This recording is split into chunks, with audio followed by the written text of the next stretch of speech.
The Trump White House is starting to take shape. This weekend, two key positions were filled. Reince Priebus, seen on the right, will be chief of staff, the person who serves as the president's gatekeeper. Priebus is currently the chair of the Republican National Committee and backed Trump throughout the raucous campaign season. On the left, hardly I might add, is Steve Bannon, the conservative and controversial Breitbart publisher who helped steady Trump's campaign in the final months. He'll be chief strategist and counsel. Vice President Mike Pence is now heading the transition team.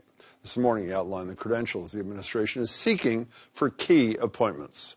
It's all about finding men and women who have the character and the competence and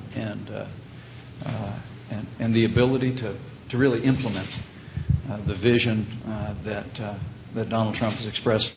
Protests continue to pop up across the country. Concerns about some of Trump's insensitive comments have been reinforced by the selection of people like Bannon, who have connections to the so-called alt-right movement.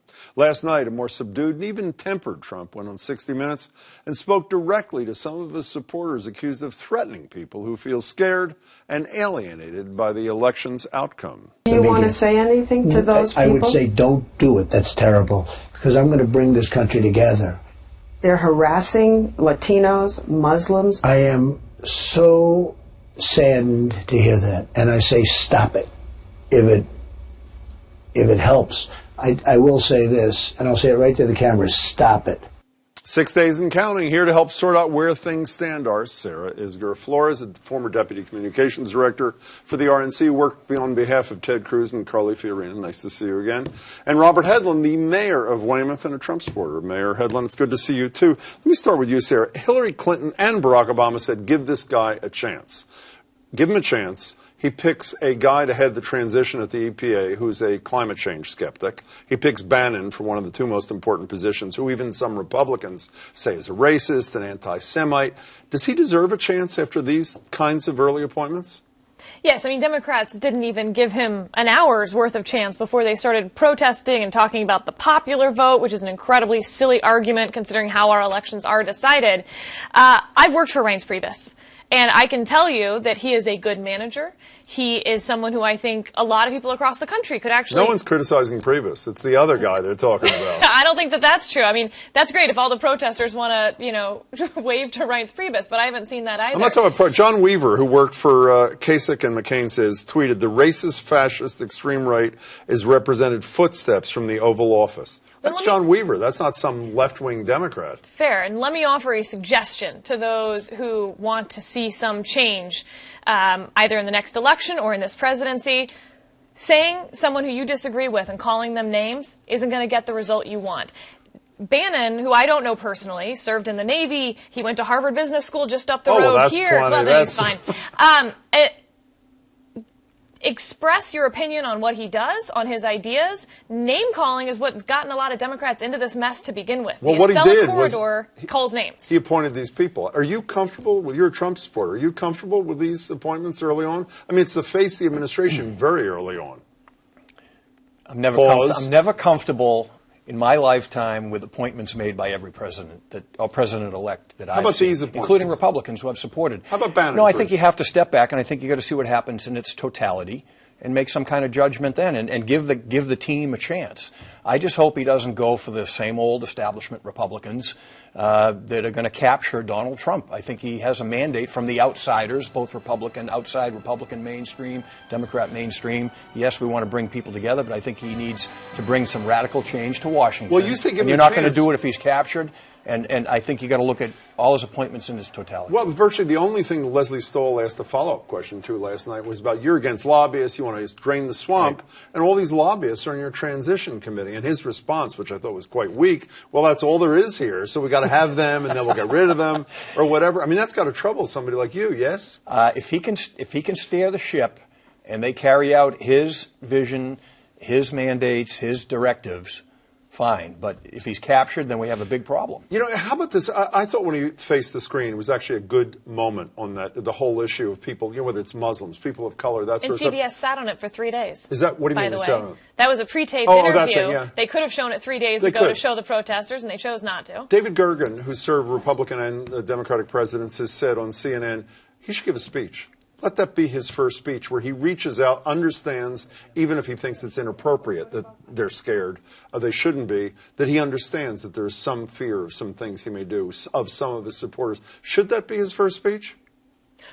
I actually think that would be a very good idea. I think it could be a broader speech than just that on the vision he sees for the country now that he's no longer campaigning. I think, on the other hand, you have to acknowledge that Hillary Clinton ran a campaign of fear. Vote for me because that guy's scary. So it's no surprise then that people who voted for her are scared. I think she also owes something to the country to say, I used political rhetoric to try to gin up votes for myself, and I've now scared half the country. Don't be scared. Give this guy a chance. We are stronger. Well, she did say give him a chance. She did say give him a chance. I want to ask you, jump in real quick. In addition to that, I think by giving a speech as your first speech on that topic, I think is conceding a little bit too much to the media that I believe is inflaming things a little bit here. How are they inflaming things? I think they're overstating some of those fears. I really do. And I think maybe as much focus ought to be given to the other side in urging their leaders to come out and speak against the disruptions in the streets. Do you think a Muslim kid who heard his original position when he was saying just ban him from coming into the country, a 7-year-old who's in school or a 10-year-old, shouldn't have some concern? Banning them from coming in if they're already here? Well, no, his original position was Muslims shouldn't come in the country. I mean, a 7-year-old, 10-year-old is not going to understand all the ramifications. I policy totally understand what you're saying, prescription. Jim, and I don't think that's going to happen. But what I'm saying is I don't think the media should be driving what he determines to be, or prioritizes what his first speech is going to be when we have a media that's not informing but inflaming. Speaking of media, here's a little bit of Leslie Stoll's interview last night on 60 Minutes with the president-elect. Here it is. Are you really going to build a wall? Yes. They're talking about a fence in the Republican Congress. Sure. Would you accept a fence? For certain areas I would, but certain areas the wall is more appropriate. I'm very good at this. It's called construction. But So part a wall, fence would part be, fence? Yeah, it could be. There could be some fencing. Eustace, there could be some fencing. What a great line. Let's talk about the generic Ted Cruz, because you know the real Ted Cruz for a second, but the Ted Cruz-like person in the Republican Party. I'm not going to deport 11 million. I'm going to deport maybe 2 or 3 million who are criminal people who are here illegally. Maybe not. Which is already what this president was doing. That is exactly correct. Number 2, Obamacare. I'm not. I talked to the president. He convinced me that maybe we should keep a few of the the specifics in this thing. Are people like Ted Cruz upset about even in the first 6 days there's some retreat by the guy who he grudgingly supported for the presidency? No, I mean, let's take the Obamacare example. What he said was that there were certain provisions within Obamacare that he would want to keep in a new plan that No ban on replaced it. pre-existing conditions. Keep your kid on until they're 26. Correct, which is actually something that the Republican plan already had in place. Paul Ryan's plan.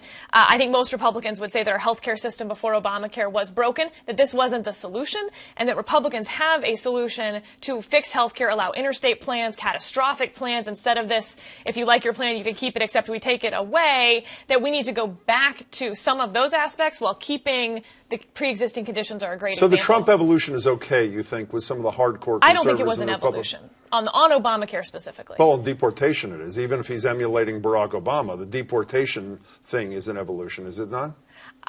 So when I was listening to his campaign proposals, I didn't hear anything particularly specific on what he was planning to do with the 11 million people. I'm laughing at Donald Trump because there wasn't, I agree with it, there was nothing specific. It was just kind of slogans. I don't think he had a specific policy proposal about deportations. He just threw stuff out there. And I took it as a general, kind of a general sense that we'll get rid of criminals and we'll do something to secure the border. And I think many in the country took it that way. Before you go, I'm a big Team of Rivals believer since obviously Doris Kearns Goodwin wrote the book about Lincoln. There are rumors that Ted Cruz may be his pick to replace Merrick Garland, to replace Antonin Scalia. Look at your smile. Is that a good idea? And 2, would Ted Cruz take it? I've heard Ted isn't interested, although I think it's hard to turn down a lifetime appointment to the Supreme Court, which is such an influential position to have. I think it would be a very smart pick. The Team of Rivals part, yes, but Ted Cruz is a very smart negotiator behind the scenes, and I think that you want that in a Supreme Court justice as well as their legal conservative credentials. I think it started with Lindsey Graham, who floated that initially, and I guess it's something that it's possible. One Lindsey's thing I can find some common ground with Lindsey Graham on, maybe. Sarah, nice to see you. Exactly. Thanks so much. Mayor, Thanks, good to see you as well.